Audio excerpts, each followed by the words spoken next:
আচ্ছা, একবার ভাবুন তো, আপনি একটা দেশে বাস করছেন যেখানে একা থাকা বা সিঙ্গেল থাকা একটা আইনত দণ্ডনীয় অপরাধ। হ্যাঁ, ঠিকই শুনেছেন। যদি আপনার কোনো পার্টনার না থাকে কিংবা আপনার ডিভোর্স হয়ে যায় অথবা আপনার জীবনসঙ্গী মারা যান, তাহলে সরকার আপনাকে অপরাধী হিসেবে গণ্য করবে। আর এই অদ্ভুত, নির্মম এবং কিছুটা অদ্ভুত দুনিয়ার গল্প নিয়ে তৈরি হয়েছে 2015 সালের বিখ্যাত science fiction black comedy movie the lobster. Viewers, সিনেছন্দ চ্যানেলের আজকের মুভি এক্সপ্লেনেশনে আপনাকে স্বাগতম। আমি আসাদুজ্জামান। আজকে আমরা এমন একটি সিনেমার গল্প বলবো যা দেখার পর সমাজ, সম্পর্ক এবং একা থাকার গুরুত্ব নিয়ে আপনার চিন্তাভাবনা পুরোপুরি বদলে যাবে। তো চলুন দেরি না করে শুরু করা যাক। গল্পের শুরুতেই আমাদের পরিচয় হয় মুভির প্রধান চরিত্র ডেভিডের সাথে।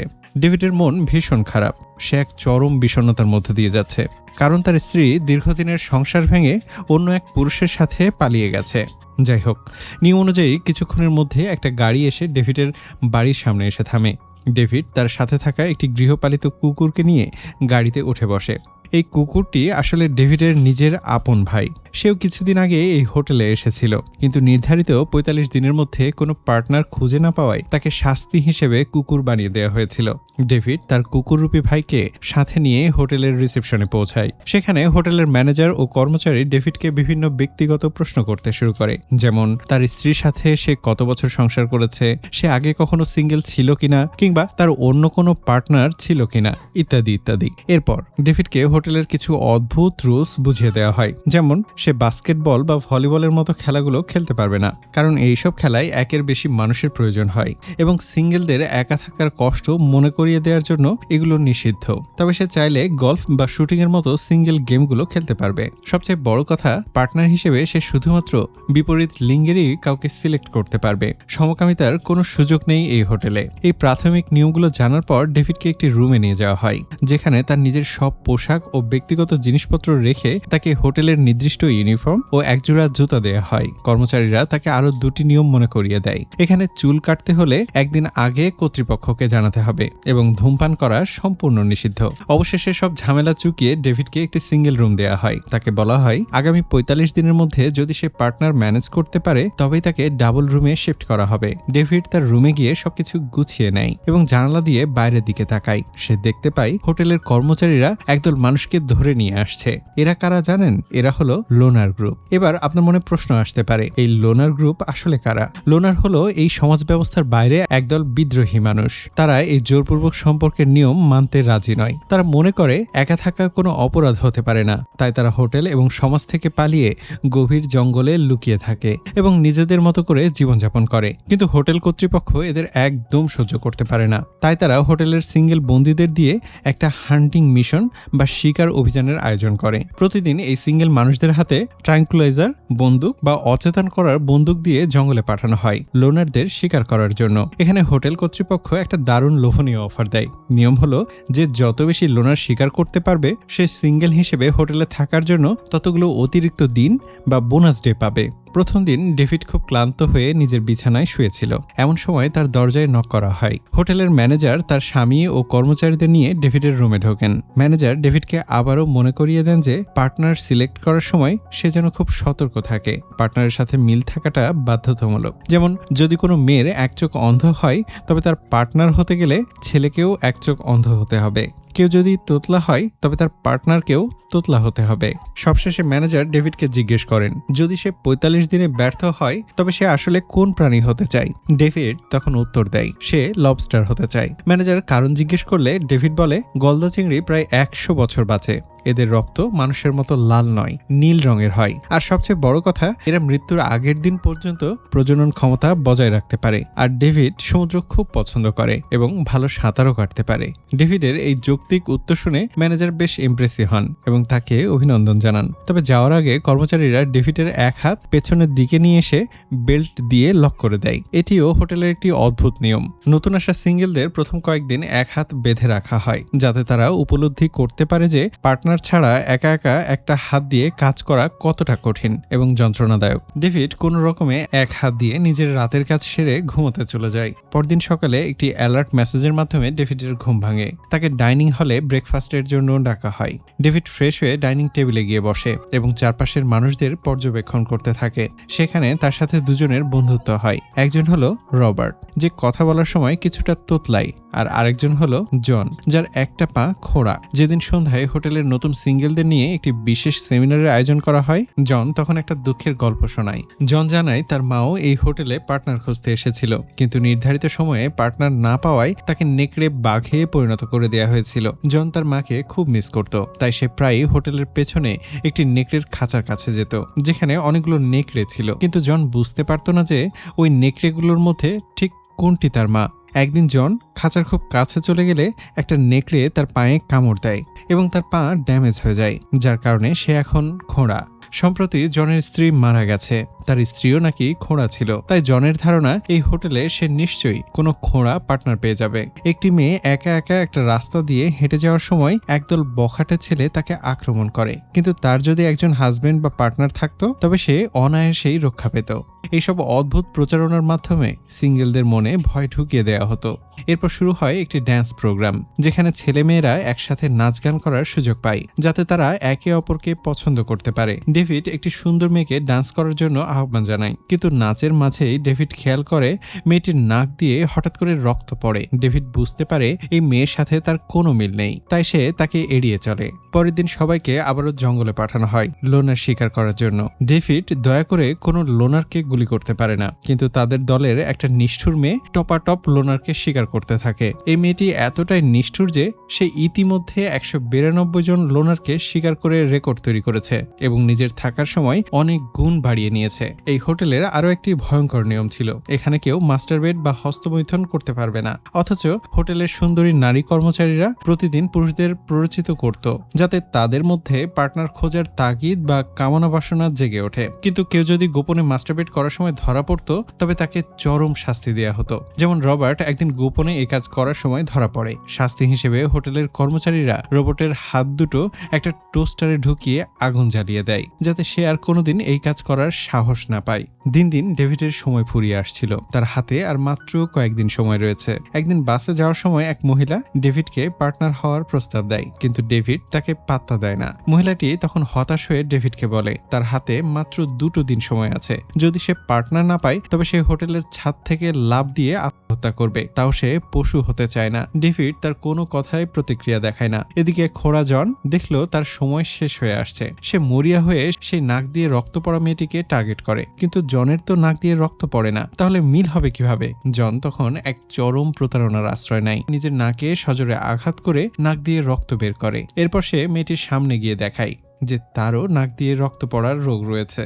মেয়েটি ভাবে আমার মতো হুবহু আরেকজন মানুষ পাওয়া গেছে। হোটেল কর্তৃপক্ষ তাদের সম্পর্কের স্বীকৃতি দেয় এবং তাদের ডাবল রুমে শিফট করে দেয়। এটা দেখে ডেভিডও ভাবলো তাকেও এমন একটা কিছু করতে হবে। তার সময়ও শেষ পর্যায়ে। ডেভিড তখন সেই 192 জন লোনার শিকার করার নিষ্ঠুর ও অনুভূতিহীন মেয়েটাকে পটানোর সিদ্ধান্ত নেয়। ডেভিড ওই মেয়ের সামনে গিয়ে ভান করতে শুরু করে যে সে নিজেও অত্যন্ত নিষ্ঠুর এবং তার বুকেও কোনো ধরনের মায়া বা অনুভূতি নেই। ঠিক তখনই সেই ছাদ থেকে লাফ দিয়ে আত্মহত্যা করতে চাওয়া মেয়েটি উপর থেকে নিচে পড়ে যায়।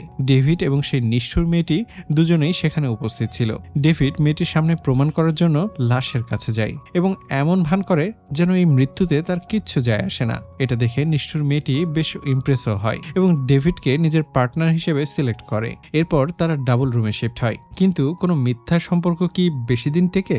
নিষ্ঠুর মেয়েটি ডেভিডকে সন্দেহ করতে শুরু করে। সে ডেভিডের আসল অনুভূতি পরীক্ষা করার জন্য এক রাতে ডেভিডের কুকুর হয়ে থাকা আপন ভাইকে নির্মমভাবে শেষ করে ফেলে। পরদিন সকালে মেয়েটি ডেভিডকে খুব স্বাভাবিকভাবে বলে আমি তোমার ভাইকে শেষ করেছি এবং সে মরার সময় কত কষ্ট পেয়েছে দেখো। এই কথা শুনে ডেভিড স্তব্ধ হয়ে যায়। সে নিজের কান্না চেপে রাখার সর্বোচ্চ চেষ্টা করে বাথরুমে যায়, কিন্তু বাথরুমে ঢুকে সে আর নিজেকে সামলাতে পারে না। সে হাউমাউ করে কাঁদতে শুরু করে। আর ঠিক তখনই নিষ্ঠুর মেয়েটি বাথরুমের দরজার আড়াল থেকে ডেভিডের এই কান্না দেখে ফেলে। সে বুঝে যায় ডেভিড এতদিন তার সাথে প্রতারণা করে আসছিল।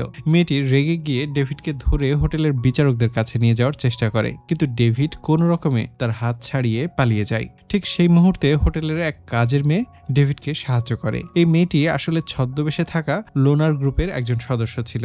ডেভিড ওই মেয়েটির সাহায্যে নিষ্ঠুর মেয়েটিকে ক্লোরোফর্ম দিয়ে অজ্ঞান করে তাকে অ্যানিম্যাল ট্রান্সফরমেশন রুমে নিয়ে যায়। ডেভিড তাকে ঠিক কোন প্রাণীতে রূপান্তরিত করেছিল তা ডেভিড ছাড়া আর কেউ জানতে পারেনি। এরপর ডেভিড নিশ্চিত মৃত্যুর হাত থেকে বাঁচতে হোটেল থেকে পালিয়ে ডেভিড গভীর জঙ্গলে এসে আশ্রয় নেয়। সারা রাত ক্লান্ত হয়ে কাটানোর পর সকালে একদল লোনার তাকে খুঁজে পায় এবং তাকে তাদের লিডারের কাছে নিয়ে যায়। লোনার লিডার ডেভিডকে তাদের দলে স্বাগত জানায় এবং জঙ্গলে থাকার অনুমতিও দেয়। কিন্তু ভিউয়ার্স, কড়াই থেকে ফোসকা খেয়ে ডেভিড এখন যেন উনুনে এসে পড়ল। হোটেলের নিয়ম ছিল প্রেম করা বাধ্যতামূলক, আর এই জঙ্গলের নিয়ম হলো প্রেম করা সম্পূর্ণ নিষিদ্ধ।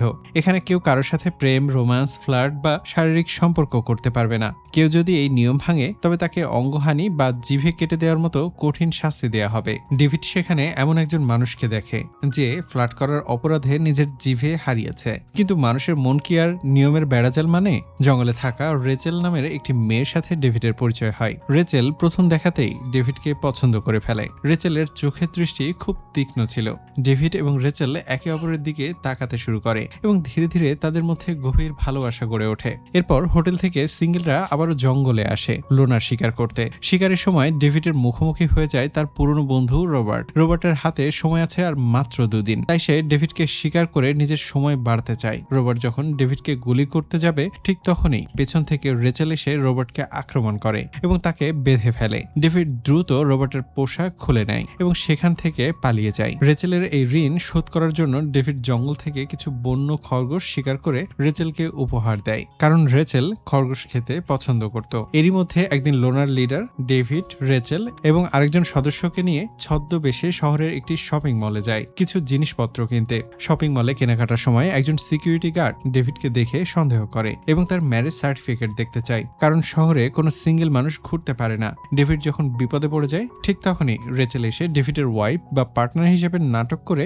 গার্ডকে ধোঁকা দেয় এবং ডেভিডের জীবন বাঁচায়। শপিং শেষ করে লিডার তাদেরকে নিয়ে শহরের একটা বাড়িতে যায়। সেই বাড়িতে লিডারের বাবা মা থাকতেন, তবে তারা জানতেন না যে তাদের একটা মেয়ে একটা বিদ্রোহী দলের লিডার। তারা জানতেন তাদের মেয়ে একটা বড় কোম্পানিতে চাকরি করে। লিডার ডেভিডকে তার কলিগ হিসেবে বাবা মায়ের সাথে পরিচয় করিয়ে দেয়। সেখানে সবাই মিলে বেশ ভালোই সময় কাটায়। কিন্তু ফেরার পথে ডেভিড আর রেচেলের মধ্যকার রোমান্টিক কেমিস্ট্রি লিডারের চোখে পড়ে যায়।